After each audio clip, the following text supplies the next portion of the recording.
2025 లేదా 26లో డిగ్రీ లేదా బీటెక్ చదివారా? సాఫ్ట్‌వేర్ జాబ్ కోసం ఎదురు చూస్తున్నారా? అయితే కోడ్ జ్ఞాన్ 100 డేస్ కోర్సులో చేరండి, జాబ్ సాధించండి. తమిళనాడు, వెస్ట్ బెంగాల్‌తో పాటు మొత్తం 5 రాష్ట్రాల ఎన్నికల మీద ప్రస్తుతం మనతో మాట్లాడేందుకు లైవ్ కాల్‌లో అందుబాటులో ఉన్నారు. లోక్ సత్తా అధినేత జయప్రకాష్ నారాయణ గారు. సార్ నమస్తే అండి. నమస్తే నిరుపమా. సార్ తమిళనాట విజయం మాత్రం నిజంగా చారిత్రాత్మక విజయంగా అందరూ అభివర్ణిస్తున్నటువంటి పరిస్థితి.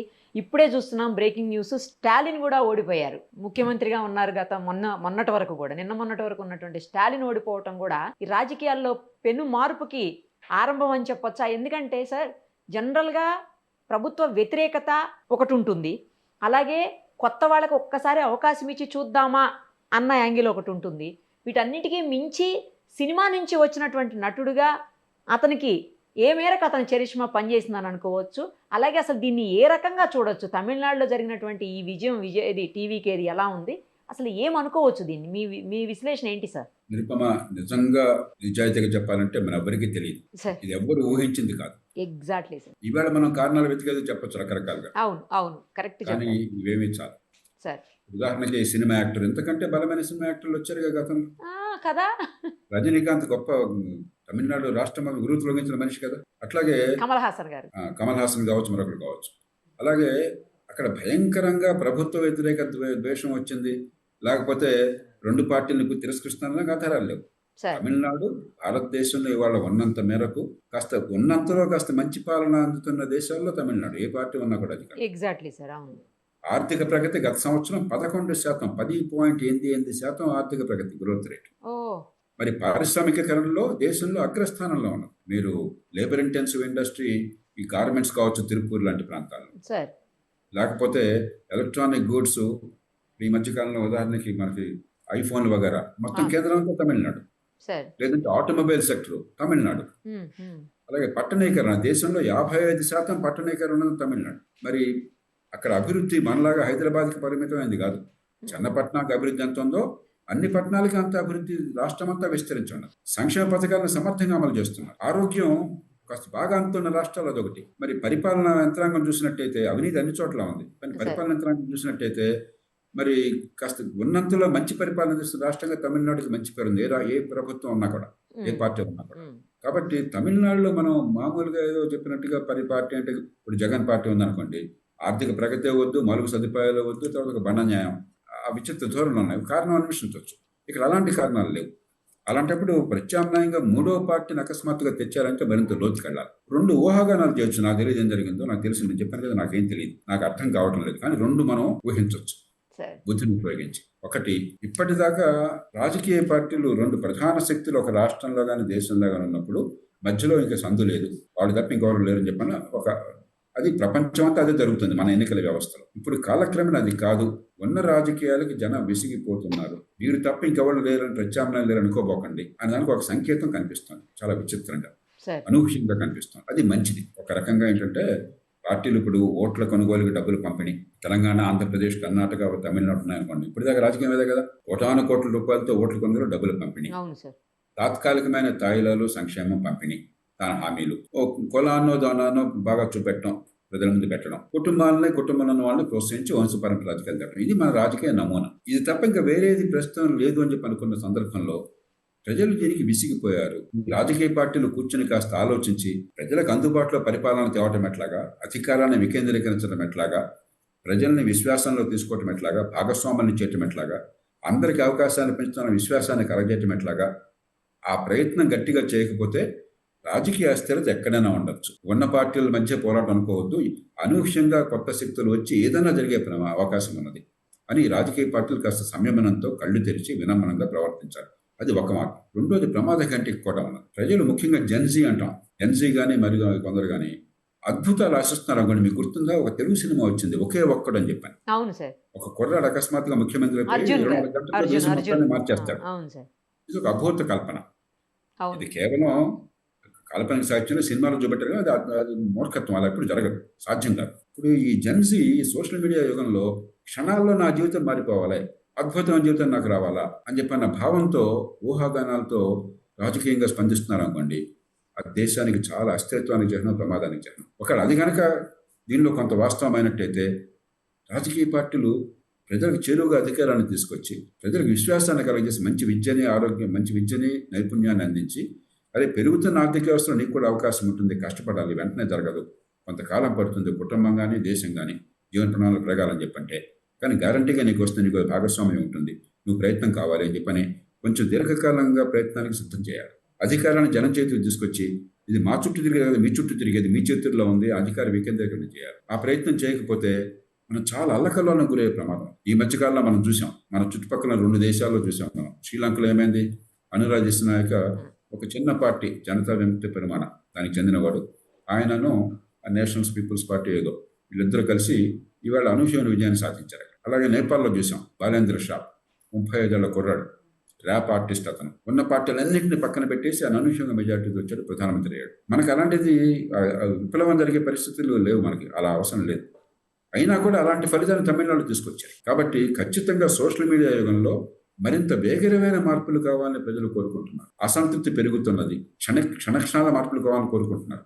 ఆ క్షణాల్లో రావాలన్నది ప్రమాదకరం, మార్పు కావాలన్నది ఆరోగ్యకరం. 2 మేళవించిన తీర్పిది. కాబట్టి ప్రధాన రాజకీయ పార్టీలు చాలా వినమ్రంగా స్పందించాలి, బుద్ధి కుశలతో స్పందించాలి, దీర్ఘకాలికంగా ఆలోచించి స్పందించాలి. లేకపోయినట్టయితే ఇంత గొప్ప ప్రజాస్వామ్యం, ఎన్ని కులాలు, మతాలు, భాషలు, ప్రాంతాలు ఉన్న దేశం, ఎంత ఉన్నా కూడా శాంతియుతంగా అద్భుతమైన మార్పులు తెస్తున్న దేశం ప్రమాదంలో పడుతుంది. కానీ ఒక మాట మనం ఒప్పుకోవాలి, ఎన్ని లోపాలున్నా మన ప్రజాస్వామ్యాలు ఎన్నికల రోజున మనకు మళ్ళీ మళ్ళీ అర్థమవుతుంది ఎంత అద్భుతాన్ని మన ప్రజలు సాధిస్తారు. నిన్నటి దాకా ఎవరు ఊహించుంటారు కదా స్టాలిన్ ఓడిపోతారు, లేకపోతే విజయం రేపొద్దున ముఖ్యమంత్రి అవుతాడు, కానీ ఎవరు ఊహించుంటారు కదా పొరపాటును కూడా.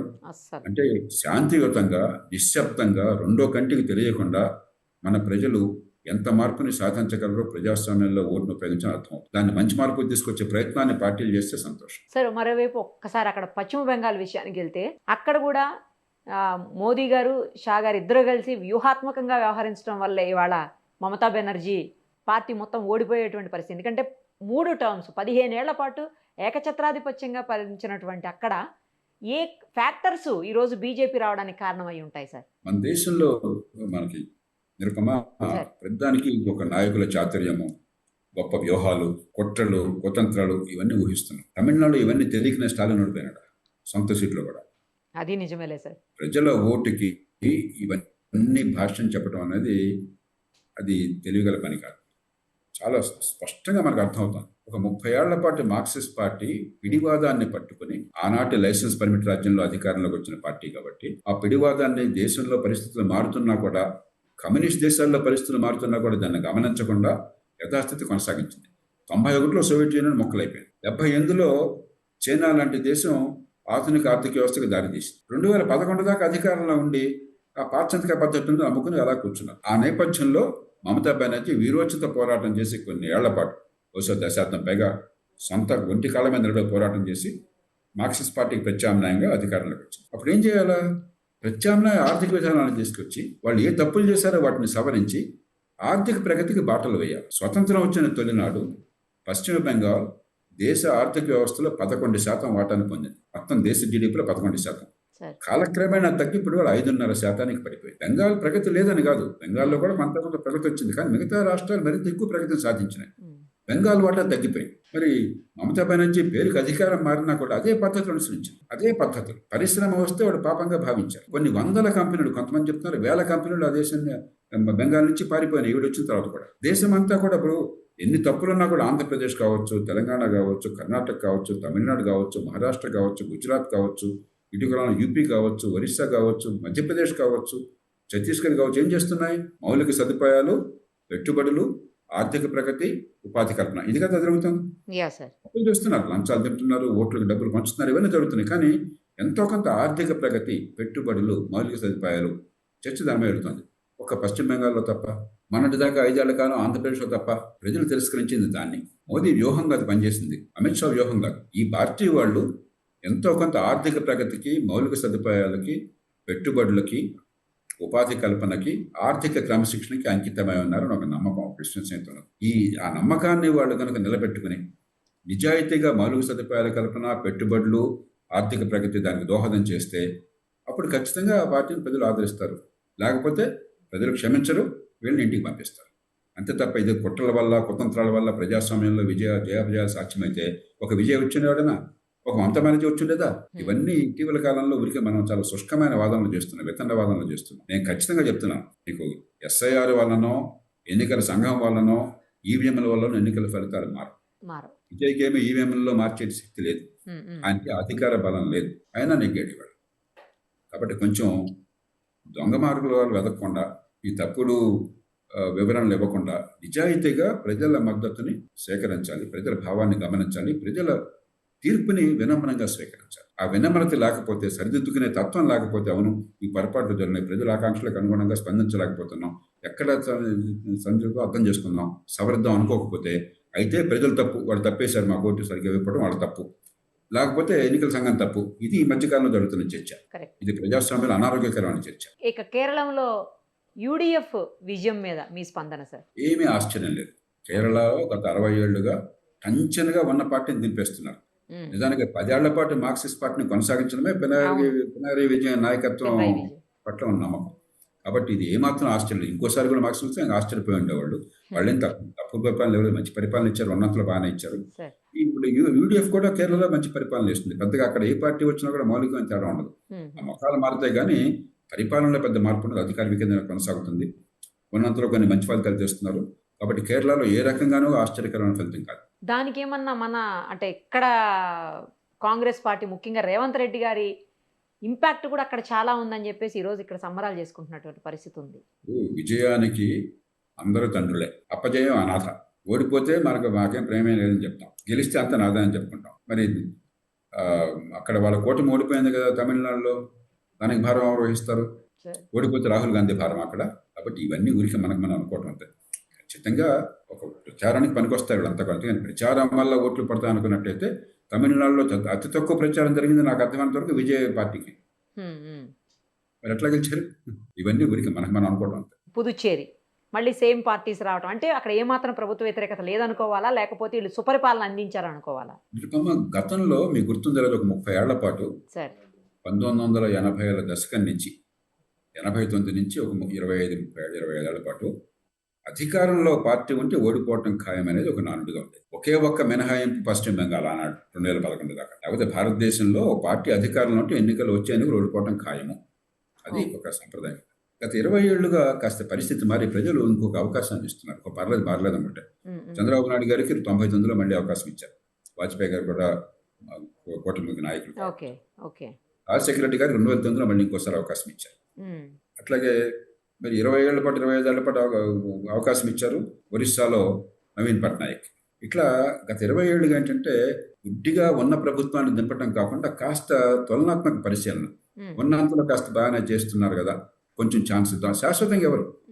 కేసీఆర్కి ఇంకో 2వ ఛాన్స్ ఇచ్చారు. ఇట్లాగా ప్రజలు కొంచెం టైం ఇస్తున్నారు. అంటే కొంచెం ఒక మాదిరిగా ఉంది, పర్వాలేదు, అనుకున్నంత పూర్తి కాకపోయినా అనుకున్నట్టయితే ఇంకో అవకాశం ఇస్తున్నారు. అట్లా చూడాలి తప్ప అంతకుమించి ఏం కాదు. పాండిచ్చేరి కావచ్చు, అస్సాం కావచ్చు, ఇంకొక అవకాశం ఇచ్చారు అయితే అంతే. ఎవరైనా సరే ఇక ఇది నాది శాశ్వతమైన నవ్వడో అధిగమించాలని చెప్పుకుంటే తమిళనాడులాగా కొత్త ప్రత్యామ్నాయాన్ని సృష్టించుకోవచ్చు. మరి స్టాలిన్ దింపినట్టుగా మహారాజును అనుకున్నవాడిని కూడా దింపేయచ్చు. ఎవరు కూడా ప్రజాస్వామ్యం, మన ప్రజాస్వామ్యం అట్లా అనుకోవడానికి ఆస్కారం లేదు. ఏది ఏమైనా ఫైనల్లీ ఓటర్లు అయితే చాలా తెలివైన వాళ్ళు సార్, అందులో డౌటే లేదు. ఖచ్చితంగా ఎంతో కొంత పరిణతి చూపెడుతున్నారు. అంతకుమించి ప్రజాస్వామ్యంలో మనకు బలం ఉంది, జీవం ఉంది. ఇంత కొన్ని సందర్భాలు నిరాశ కలుగుతుంది. తెలంగాణలో మనం హైదరాబాద్లో ఉన్నాము, రోజు వింటున్నాము, మన చెవులు పడుతుంది కదా, అవినీతి ఎట్లా ఉంది, కొట్టులు ఎట్లా ఉన్నాయి, దుర్మార్గాలు ఎట్లా ఉన్నాయి, అహంకారం ఎట్లా ఉంది, కనిపిస్తుంది కదా మనకి. ఎన్నికల రోజు తెలుస్తుంది ఎంత నిశ్శబ్దంగా ఈ ప్రజలు తీర్పునిస్తారో, అహంకారాన్ని అణిచేస్తారు, ఓడల్ని బళ్ళును ఓడలుగా ఎలా మారుస్తారో ఎన్నికల రోజు తెలుస్తుంది. కాబట్టి రాజకీయ పార్టీలు కాస్త ఎన్నికల ఫలితాలను గమనించి వినమ్రత పెంచుకొని ఇది మన గొప్పదనం కాదని గుర్తించి నిజమైనటువంటి మార్పును తేవడం కోసం దోహదం చేస్తే 4 కాలాల పాటు గుర్తుంచుకుంటారు, లేకపోయినట్టు చరిత్రలో కలిసిపోతారు. థ్యాంక్ యూ సార్, మంచి విశ్లేషణ అందించినందుకు థ్యాంక్ యూ సో మచ్.